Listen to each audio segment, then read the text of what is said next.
welcome to the Halloween video. Yes, this is a spooky collab filled with lots of talented people and some gorgeous creations.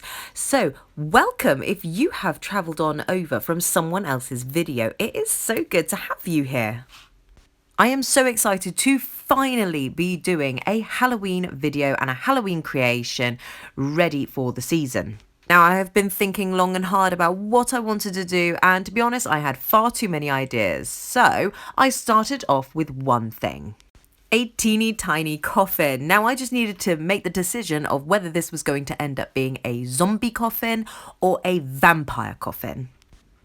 After contemplating for all of 3 seconds, I decided to go for a vampire. The next step was to try and decide what doll I was going to use, because unfortunately most of the dolls that I have were far too big.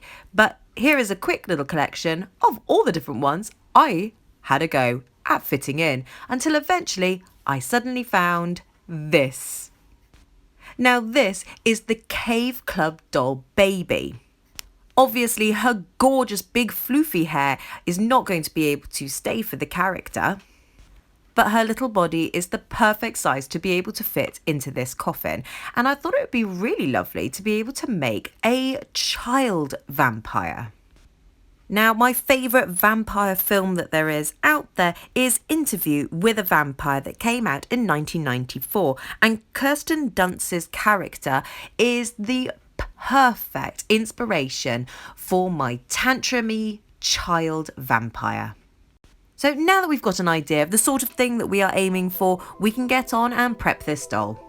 Now, the first thing that I do is I chop off all that gorgeous hair, and I was going to try and save it for something else, but I really don't know what I'm going to be able to use it for, as I completely forgot to tie it up properly before chopping it off. Now, I wasn't sure how to remove the head so that I could get rid of all the plugs, and I wasn't quite in the mood to experiment and risk damaging the doll. So I just cut the hair as short as possible, and then I actually sliced open the back of her head so that I could remove the plugs that way. She's going to be wearing a wig eventually, so it really doesn't matter if I chop into her skull a little bit. The plugs in this doll were so easy to remove, I didn't even have to heat up the head.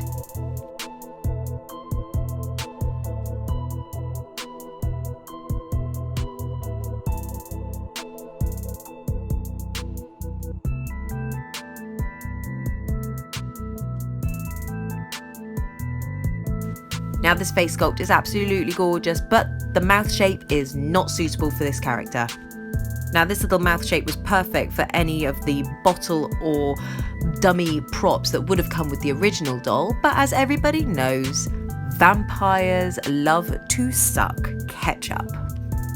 And to be able to pierce through any ketchup bottle, they're going to need some sharp teeth. So I'm going to remove this dummy mouth and change it for a lovely little cheeky smile with some sharp little fangs poking out. I fill the hole in her mouth with Apoxie sculpt and then continue to mould the mouth shape that I am after. I have to be careful to make sure that I blend the edges in really well to the face so that there isn't a visible seam. I find the best way to do this is using water so that it really thins the clay out and I can make it as seamless as I can. I started off with this nightmare fuel of a smile before I eventually ended up having a pokey out tongue. Now, I did attempt making her fangs using the sharp end of a cut pin, but there was not enough clay for me to embed the pin in so that it would actually stay there for a long time, so I ended up sculpting those out of clay as well. A perfect little vampire snack while we're waiting for the epoxy to dry. Once it is, we're able to cling film the face so that we can get started on our wig cap. I do this by stretching over a piece of white cotton over the head of the doll, securing it with elastic bands and then painting it with PVA glue. I do 3 or 4 layers of glue, making sure each layer is completely dry before starting the next one. For the hair, I got my chunkiest brown yarn, which I am able to just pull apart to be able to make some wefts. The wefts are made in the way that Hexion taught me many moons ago, where I use my hot glue gun and a silicone finger protector.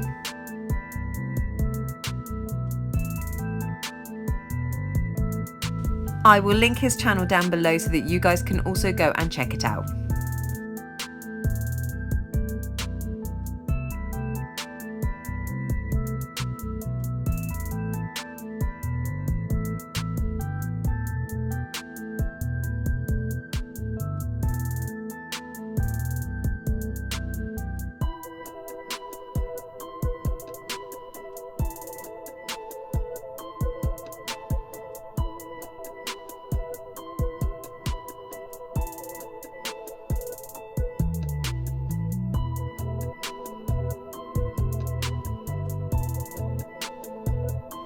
Now I know that this process was slightly sped up, but as you can see, it really doesn't take that long to make these hair wefts.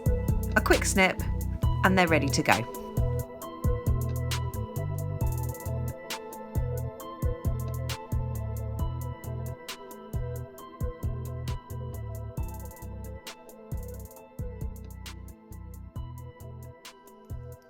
Now I'm going to turn my attention to the coffin. I'm going to use my Apoxie sculpt to line the inside of the coffin so that it has a cushioned look.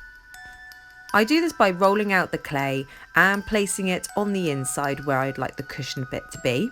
I smooth it out with a wet gloved finger, and then using tools that I got from my Nerdecrafter Not Another Crap Kit box, I smooth all around the edges to make it as neat as possible, and then I mark out where I would have the buttons for my cushioned lining. For this, I used a ball stylus that's going to be about the same size as I want the buttons to end up being. I then smooth around the edges of each of those holes and create folds and wrinkles where there would be a slight tension from each button. I use a variety of the silicone shaper tools to create some different textures going on with these creases.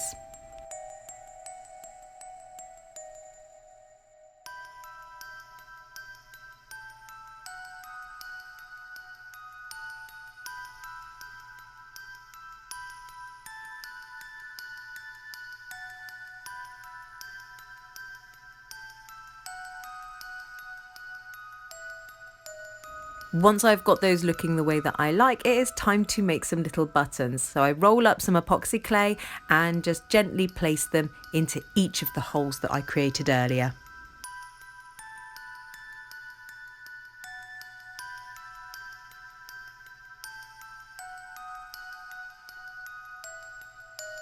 I then go along with the same ball stylus that I used earlier to create the holes in the first place, and I just press each button down a little bit.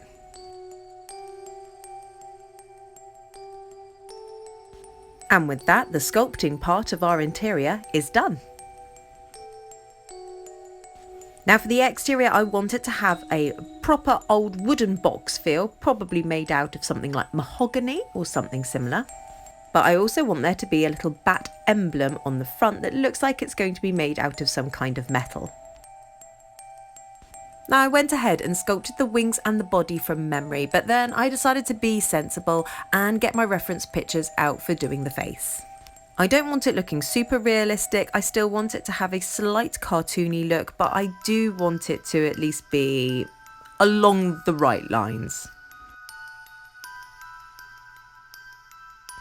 When my husband did see it at this stage, he thought that I had tried to do a Batman symbol, but it just went horribly wrong. These are actually my little bat's legs. Here is where I start to sculpt out the face.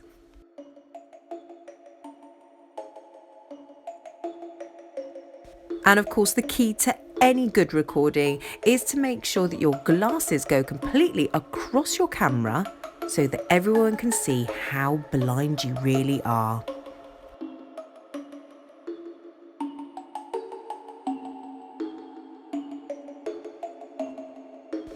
Now the pin fangs did not work out for my doll, but I reckon they will work out really well for my little bat on the coffin. So I go ahead and snip off the sharp pieces of the pin and shove them up into his gums.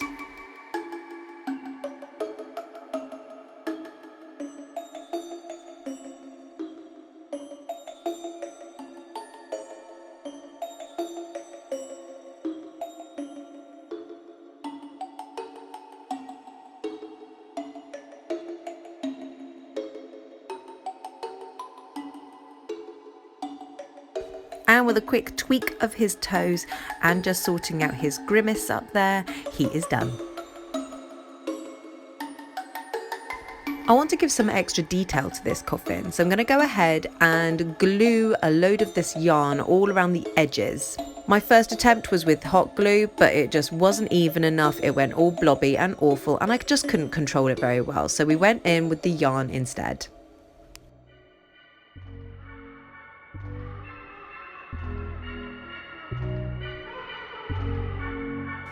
Once I had done all the edges that I wanted, I go in with my Folk Art acrylic matte paint and cover it completely. I end up doing 2 coats of this base colour. Once it's dry, I go in and start weathering up the edges using various grades of sandpaper. I also go in with the Dremel just to round off the corners. Now, of course, our little vampire is a tantrum queen, so we need to go in with little scratches for where she's scrabbling at the lock to be able to get into her coffin for a good night's sleep, and to also scrabble out when it's time to go out hunting. Once I've put in all the little notches that I want, I then wet wash it with a dark brown and dry brush it with a light brown. This just brings up all the detail and makes it look really old. I really love this look once it's all done. I then go in and make sure that the wooden panels inside the coffin match the wood for the outside of the coffin.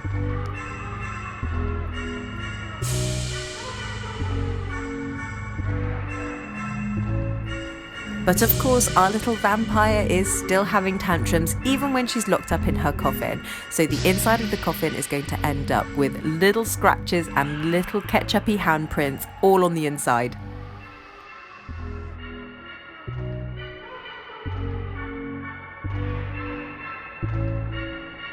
I even decided to add some claw marks and tears to the quilted part of the coffin. I'm going to go ahead and paint the quilted part red because it just makes sense, because then the ketchup stains won't show on her lovely bedding.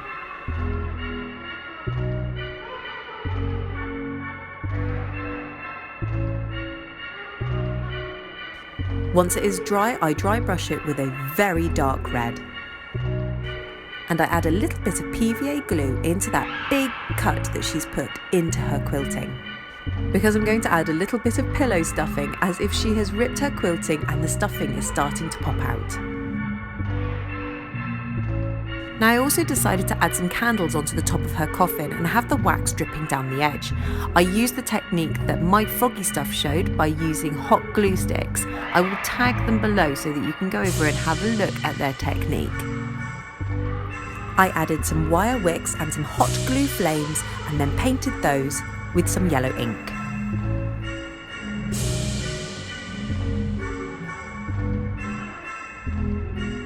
Now unfortunately I had some trouble with my footage and I seem to have lost a bit where I actually started doing the face.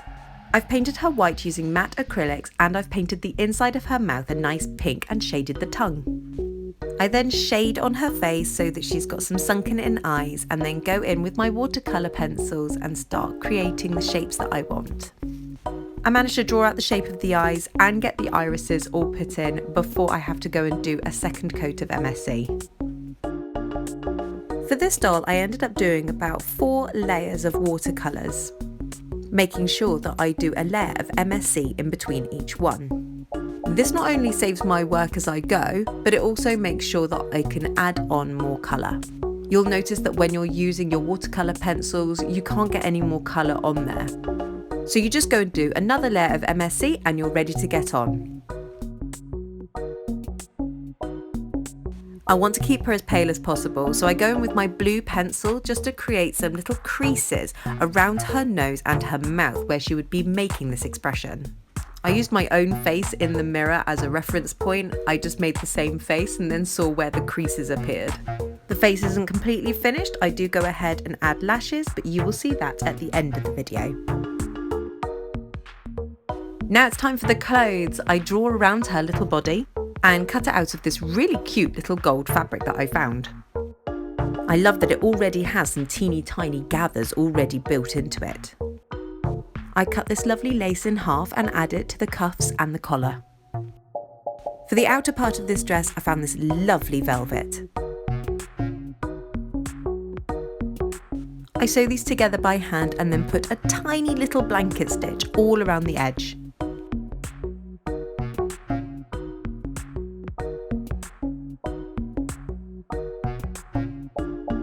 Using some embroidery thread, I do a little corset style fastening at the front of her dress.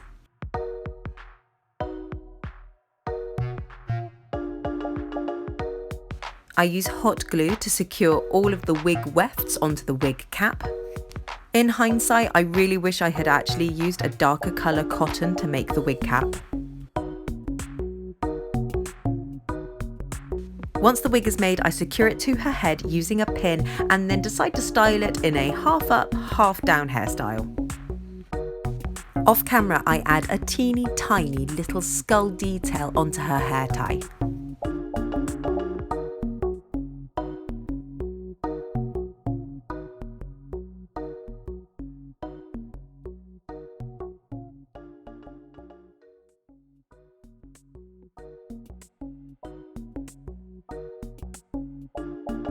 I add a good blob of varnish into her mouth and along her eye lines. Once that is dry, I go in with my deep red high gloss paint so that she can have her tomato ketchup all over her hands, all over her feet and dribbling down her chin. This ends up being the very last thing that I do, so well done if you made it this far into the video, and thank you for sticking with me. Now let's go ahead and look at the glamour shots of this doll.